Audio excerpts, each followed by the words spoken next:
Dr. Rostenberg, Assistant Professor of Division of Endocrinology, Diabetes and Metabolism, and the research focused on designing and disseminating theory-based, optimized lifestyle interventions that promote sustained behavior change. Her work integrates epidemiology, exercise physiology, psychology, and biostatistics to understand physical activity behavior as it relates to the prevention of chronic diseases, including obesity, diabetes, and cardiovascular disease. She received an NIH Career Development Award that is focused on engaging stakeholders to design and optimize physical activity support program called Move Plus. Move Plus, is that right? Dr. Ostenberg recently obtained a graduate certificate in dissemination and implementation science from a course. She uses several theories, models, and frameworks to guide her work, including RE-AIM, which is Reach Effectiveness, Adoption, Implementation, and Maintenance, and the multi-phase optimizing strategy or MOST. So we welcome Dr. Ostenberg. We're delighted to have you here. Thank you. Thank you. I'm delighted to be here. Thank you to the Department of Medicine for the opportunity to present my work. Really excited to present some preliminary findings. So a bit of background and context for why I designed this study. We know that high levels of physical activity are universally recommended to prevent weight regain, but we're relatively unsuccessful in producing these sustained changes in behavior long-term in both the clinical and the intervention settings, which is why I believe that we need theory-driven, person-centered physical activity interventions for adults with overweight or obesity that effectively promote that long-term weight loss maintenance. And I believe that an addition of a program that can enhance physical activity motivation to a behavioral weight loss intervention may be a feasible and a translatable strategy to enhance outcomes in obesity prevention and treatment programs. So this work represents aim 1 of my Career Development Award from the NIH. And the overall goal is to engage potential adopters and stakeholders to refine components of a physical activity support program called MOVE. And as part of this aim, what we're doing is we're forming an advisory stakeholder group consisting of patients, organizational staff, and leaders to provide input throughout the 5-year program.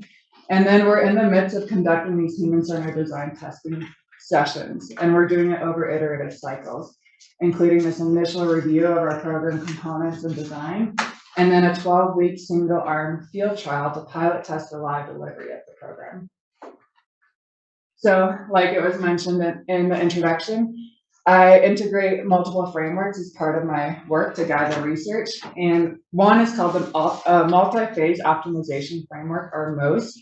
And this consists of 3 phases: a preparation phase, optimization phase, and an evaluation phase. And the guiding principle of this framework is that interventions can and should be optimized. We shouldn't just throw the kitchen sink in and then say, here's our intervention. We should really understand what the components are doing, how effective they are, how costly they are, before we package it all together.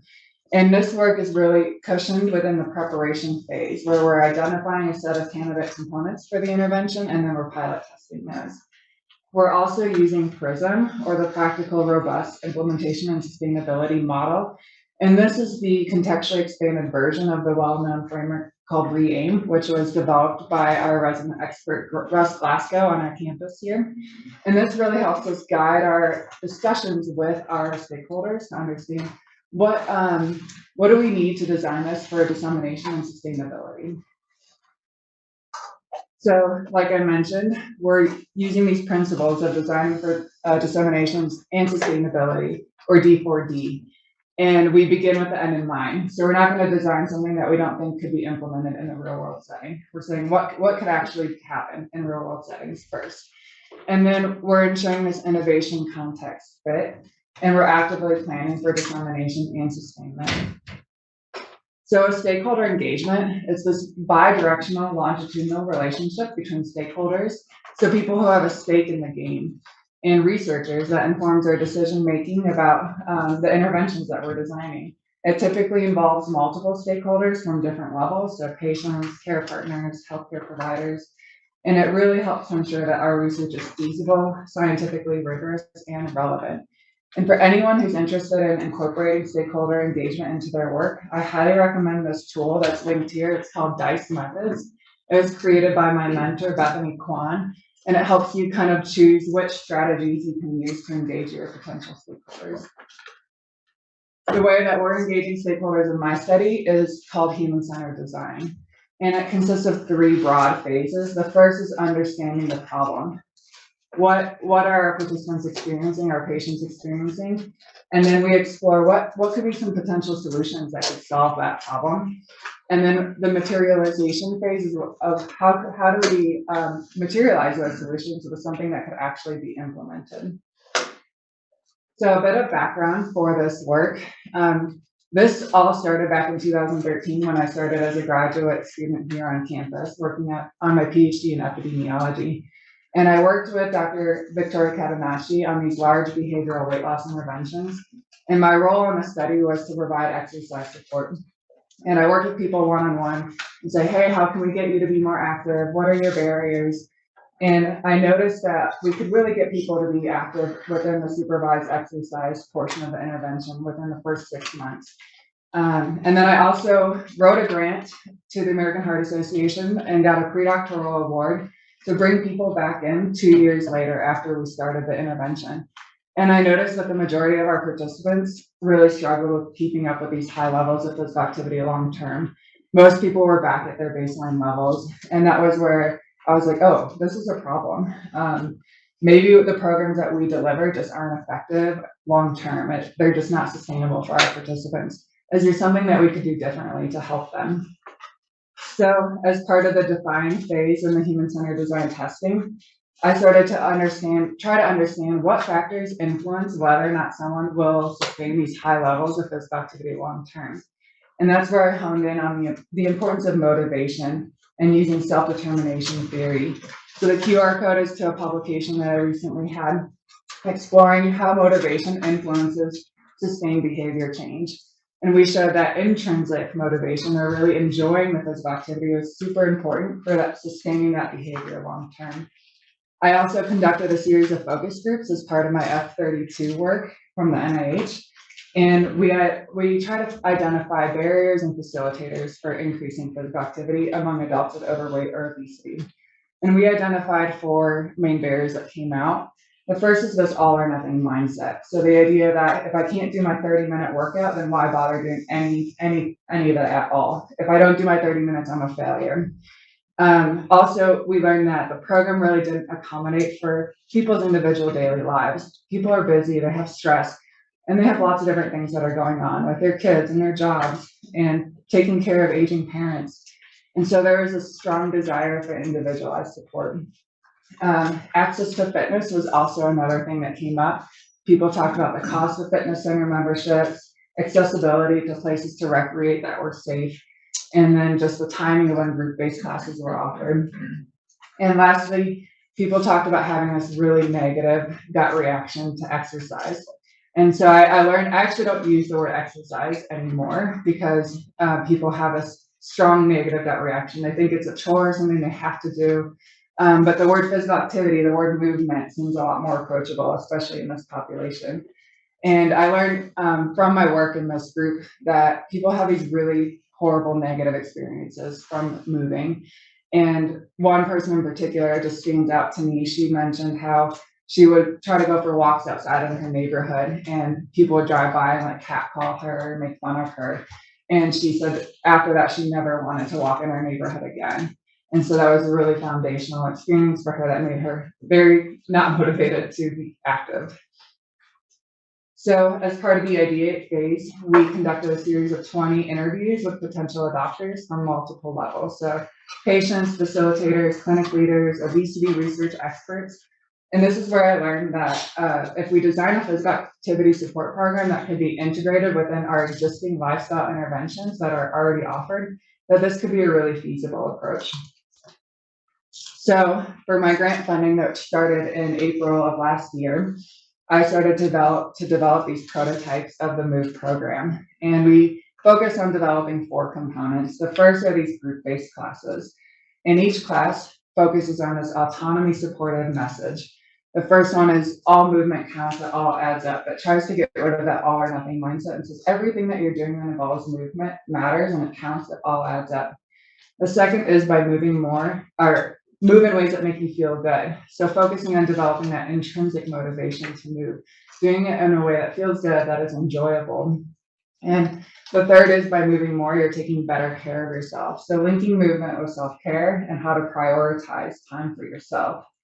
And then we're developing a series of individualized support sessions that are meant to follow up after these group-based sessions. So this is where the facilitator can meet with the participant one-on-one and say, hey, we have this group-based class. How are you doing with incorporating these messages into your daily life? What's going well? What isn't going well? How can I best support you right now? And then we're looking at some online fitness membership options that are already commercially available. So the two that we're exploring is the Obey app, which is $24.99 a month. And the other one is the Peloton app, which is $12.99 a month. And the last are developing these mental guided imagery sessions. So this is the most novel component, I think, of what we're designing. And the goal is to really combat that negative gut reaction that people have towards exercise and start to make a strong connection in their minds between moving more and having a positive experience, moving with confidence. So we've written scripts about walking along the beach and having this really pleasant experience and building up confidence to move more. So it's been really exciting to design this. So as part of our methods, we are conducting 5 cycles of human-centered design testing. And our first 2 cycles, we're engaging 10 co-designers that consist of leaders, patients, and providers or facilitators who would teach the program. In the first cycle, we conducted these 120-minute think aloud interviews, which were really fun. We actually just shared our program components with the people through Zoom. And then we just had them say their thoughts out loud as they experience our materials. What do they like? What do they not like? What do they think we should change? And then after each cycle, we conduct a rapid qualitative analysis to identify areas for revision. We make those revisions and develop a new set of prototypes. And then, so cycle 2, we brought those same 10 co-designers back and we said, hey, here's the changes that you recommended. Here's how we incorporated them into our materials. And what else do you think we need to change? Can we still make improvements? Right now, we're in cycle 3. So we've recruited a new set of 10 co-designers. And in this cycle, we're conducting initial 30-minute interviews. So what we've done is we've emailed the materials out to participants to review in advance. And then they come to these 30-minute interviews prepared with thoughts of feedback and things that we could change, suggested revisions. And cycle 4 will again bring them back for a 30-minute interview and say, hey, here's the changes we made. Now, what do you think? And in our last cycle, we're doing this 12-week single-arm field trial to pilot test the live delivery of the program. So here's the breakdown of gender, race, and ethnicity for our first set of 10 co-designers. It was about 10% Asian, 10% Black, and 20% male, and 20% Hispanic. So decent, we're really trying to over-recruit in areas where there's underrepresentation or voices that aren't as heard as much in research. And so that's something that we've been really trying to keep equity at the forefront of this work and design this program so that way it fits for everybody, not just people that are highly educated or wealthy or just have access to fitness memberships. So some initial qualitative results that we got from our group-based sessions. Overall, there's really high acceptability. I included 2 patient co-designer quotes here. One patient was like, you're getting benefit from even 1 minute of movement. Wow, that message that is really not out there. No one's ever said that to me before. That is so eye-opening. Someone else said, you're just looking at it from a different perspective, but you're also bringing in the brain and the emotionality to it. I think it's awesome. So it's nice to hear that of the initial prototypes that we designed, but lots of areas for suggested revisions as well. People wanted some more case studies and examples. They wanted us to use some less authoritative language, less research, technical jargon, more open-ended questions to have more opportunities for discussion in the group, and then also to make our action plan and our goal setting more approachable. So I wanted to show you some examples. So on the left is the original prototype design, and this is the first page of the first group-based class that people will get, where we're focusing on that message of all movement counts. And then the figure on the right is how we made changes to it. So we added some more images and figures of different types of movement that count, including household chores. And then we broke up the text of how we're describing the MOVE program and the bullet points to make it more digestible. And then also to have the first sentence be, congratulations on making the decision to increase your physical activity level. We want to have some encouragement and excitement when people enter this, because it's really difficult to make changes to your behavior. In each class, we're also doing a section called Movement Matters. So we move with our participants, and initially we got feedback that chunk of text was a little bit difficult to process on how to walk through the movement. So we broke it down into bullets for each step. And then we're also having participants rate how they feel before and after moving to try to make that connection. Oh, when I do this movement, do you feel better? And for the example of case studies, we just had one case study example of this person who worked from home, had a lot of virtual meetings, but walked their dog. And we had a table of how they're sneaking or sprinkling in movement throughout their day. And we provided a second case study to show they just have more opportunities to connect to the material. So now we have somebody who works from home, and then also somebody who has 2 teenage daughters and likes to cook dinner for their family. So for our individualized support sessions, we also had very high acceptability in the first round, but again, lots of suggested revisions. They wanted our questions to be more specific, to incorporate that self-monitoring piece more, and to have time for the facilitator to build rapport with the participant. So in the original design, this is just one question from the guide. It was pretty general. How have the last 2 weeks been going for you? And we revised that to say, okay, in the last class, you made a plan to sprinkle more movement into your day. How has that specific plan that you made been going? So we're really tying it back into that goal setting that they established 2 weeks prior. For our guided imagery sessions, we had lots of positive initial reactions. People were like, oh, it just made me want to move. I could actually feel myself moving along the beach or in the forest.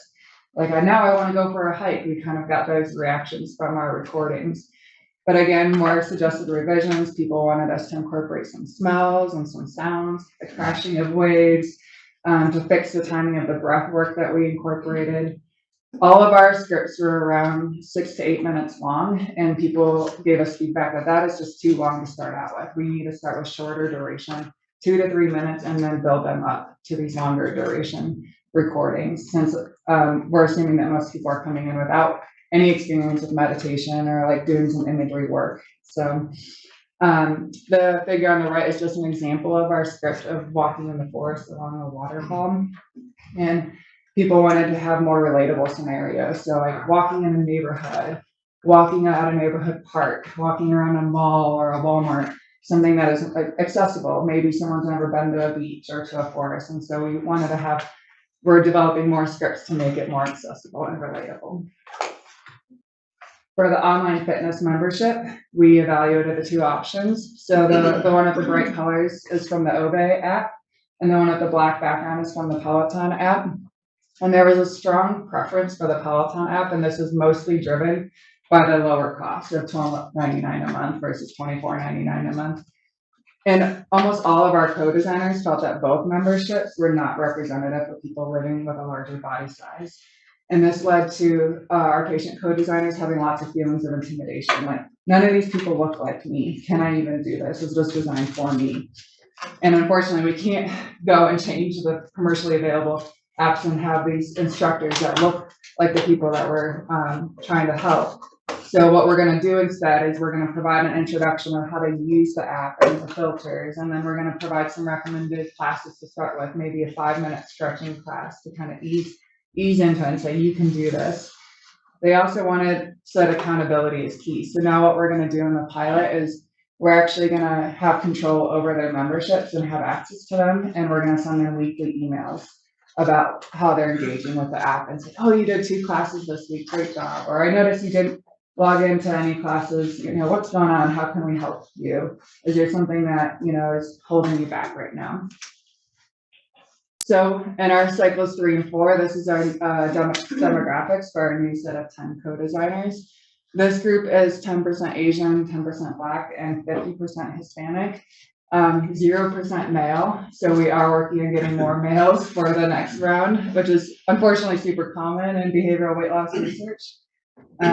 But we've had 30-minute interviews scheduled throughout this week, and we're learning so much, and we're continuing to make revisions to the program. And our 5th cycle will be this field trial over 12 weeks. And our primary outcomes are acceptability and feasibility. And I put a QR code here, so if you guys know of anybody who might be interested in participating in this, we are actively recruiting, so please share this with anybody you think might be interested or might qualify. We're looking for just a set of 9 patients and 1 provider. We have a provider identified already. So I mentioned health equity. We are considering this in the planning and the selection of our engagement strategies. And with this human-centered design process, it really allows us to invite those underserved and underheard voices to have those be represented at the table. We were able to leverage some existing relationships in this rapid project, but found it really challenging to build new ones.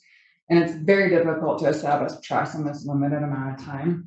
But I can't underestimate the value of just showing up in person or making a phone call. That has worked really well for us. And we had some challenges and limitations, especially in certain communities. We realized that our engagement is only as good as our existing relationships and the time allows for. Some lessons learned. There's this trade-off between having this best product versus a minimally viable product. And my mentors have to keep reminding me, Danielle, your goal is to have that minimally viable product. And then if you show preliminary effectiveness, if this works, then we can go forward and make additional grant funding to make it even better, to continue to revise it and adapt the program. If I were to do this process over again, I would focus our rapid qualitative analysis just on the revisions. Initially, we had the rapid qualitative analysis focusing on our other themes of acceptability, feasibility. How does this fit with the way your clinic likes to work? We can always go back, and we will go back and do that.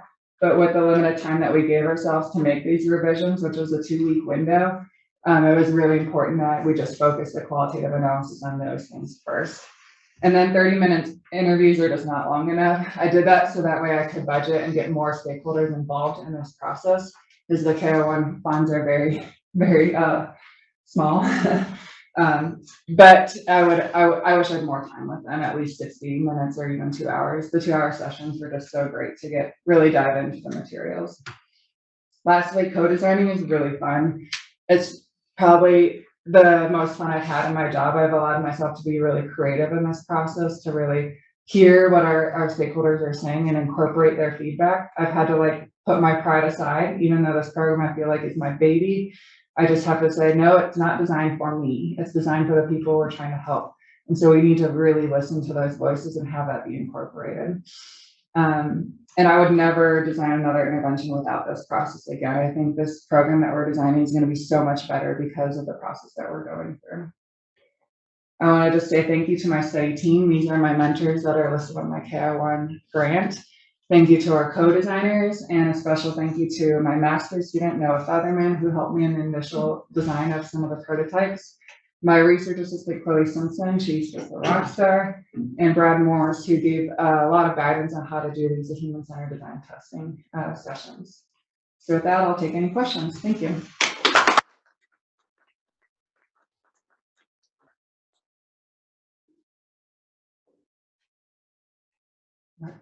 Danielle, how do you know, I mean, I understand you're getting all this feedback, but is there any other way that you know that you're going in the right direction with the changes that you're making in terms of the plan and everything?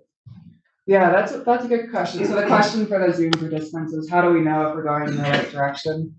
And we are collecting additional quantitative data in addition to the qualitative feedback that we're getting. So we're looking at measures of acceptability, feasibility, and our goal is to try to get 3 out of 4 on those scales. And then we know, okay, we're in the right ballpark. But it's interesting because some of the changes we made from the first round, now we're getting feedback in cycle 3, oh, that still doesn't make sense. And so, this could potentially be an endless process where we continually go back. And in the grant, I wrote that we won't go past 5 cycles because we only have limited funding. But if we had unlimited funding, I would just continue this until we have no areas of revision, right?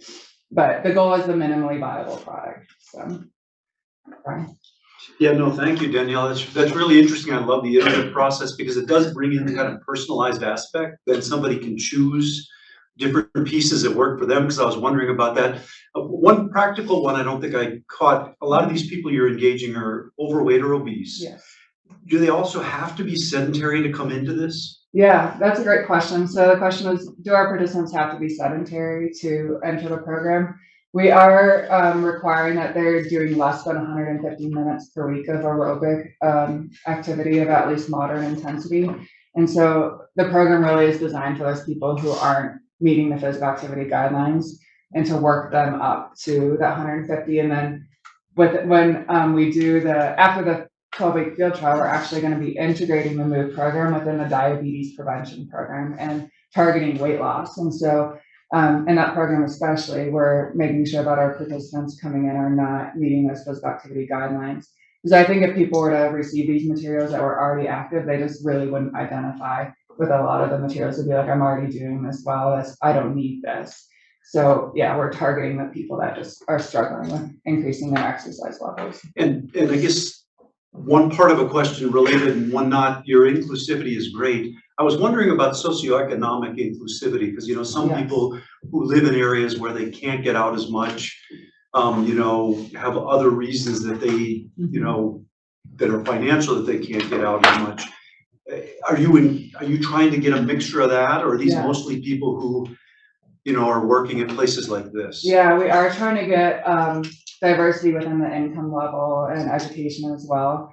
And that's a bit challenging to do in this rapid phase. I'm trying to develop connections with different community resources. And so 2040 Partners for Health have been fantastic. They are associated with the Aurora Community Connection, where they see a lot of underserved people. And then also the Center for African American Health. We've made connections there, but it's just starting and it's just developing. And so we haven't made any asks yet for, hey, how can you work with us?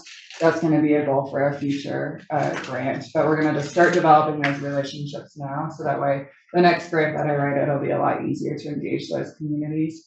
But yeah, we are looking at the income level, and we do have about 2 co-designers who are, you know, very low income. One actually doesn't have a job right now and is struggling with their weight. And so that's something that this co-designer in particular, we're going to pay special attention to in the feedback that they have to see, does this program work for you? And if it doesn't, then we need to continue to make adaptations and revisions. So, thank you. Thank you.